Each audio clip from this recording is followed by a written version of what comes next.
Bismillahirrahmanirrahim. Assalamualaikum warahmatullahi wabarakatuh.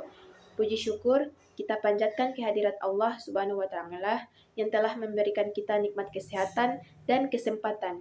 Sholawat serta salam tak lupa pula kita haturkan kepada junjungan kita Nabi besar Nabi Muhammad SAW yang telah membawa kita dari zaman kegelapan menuju zaman terang benderang.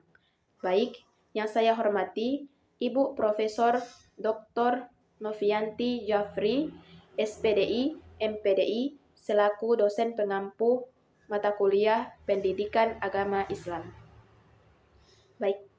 Baiklah, saya akan mempresentasikan tugas PPT saya yang berjudul Islam menghadapi tantangan modernisasi, dekadensi moral, narkoba, dan korupsi.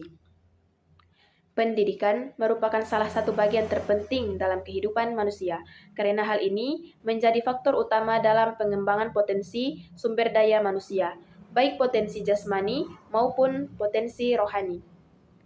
Lebih khusus lagi jika pendidikan dihubungkan dengan pelaksanaan tanggung jawab manusia sebagai hamba dan khalifah Allah Subhanahu wa Ta'ala di muka bumi ini. Menurut Zakiyah Darajat, Allah Subhanahu wa Ta'ala menciptakan manusia berdasarkan fitrahnya.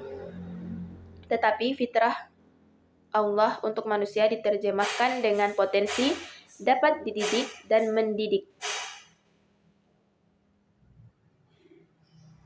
Dengan pendidikan dan pengajaran potensi itu dapat dikembangkan. Kewajiban mengembangkan potensi itu merupakan beban dan tanggung jawab manusia kepada Allah Subhanahu wa Ta'ala. Apa sih dekadensi moral? Dekadensi merupakan suatu konsep yang menunjukkan perputaran perubahan yang sedang melemah atau menurun. Hal ini ditunjukkan pada kemerosotan yang tampak jelas dari setiap fenomena sosial seperti ras, bangsa, lembaga, agama, sikap, teknik, atau kesenian. Dekadensi yang terjadi saat ini membuat akhlak atau moral menjadi tidak baik karena melemahnya suatu akhlak yang ada pada manusia bisa menjadikan dampak buruk. Hal ini, sedangkan moral adalah suatu yang restriktif, artinya bukan sekedar sesuatu yang nampak tentang sesuatu yang baik, melainkan juga sesuatu yang mengajarkan kelakuan dan pikiran seseorang untuk berbuat baik. Moral mengimplikasikan adanya disiplin. Kata moral merupakan perangai atau tingkah laku yang tidak akan lepas dari hakikat manusia sebagai khalifah di muka bumi ini. Manusia bukan saja diberi kepercayaan untuk menjaga, memelihara, dan memakmurkan alam ini, tetapi juga dituntut berlaku adil dalam segala urusannya. Apa sih narkoba itu? Nah, narkoba adalah singkatan dari narkotika, psikotropika, dan bahan adiktif lainnya. Istilah lainnya adalah nafza, narkotika, psikotropika, dan zat adiktif. Istilah ini banyak dipakai oleh para praktisi kesehatan dan rehabilitasi. Dalil pengharaman narkoba, para ulama sepakat haramnya mengonsumsi narkoba ketika bukan dalam keadaan darurat.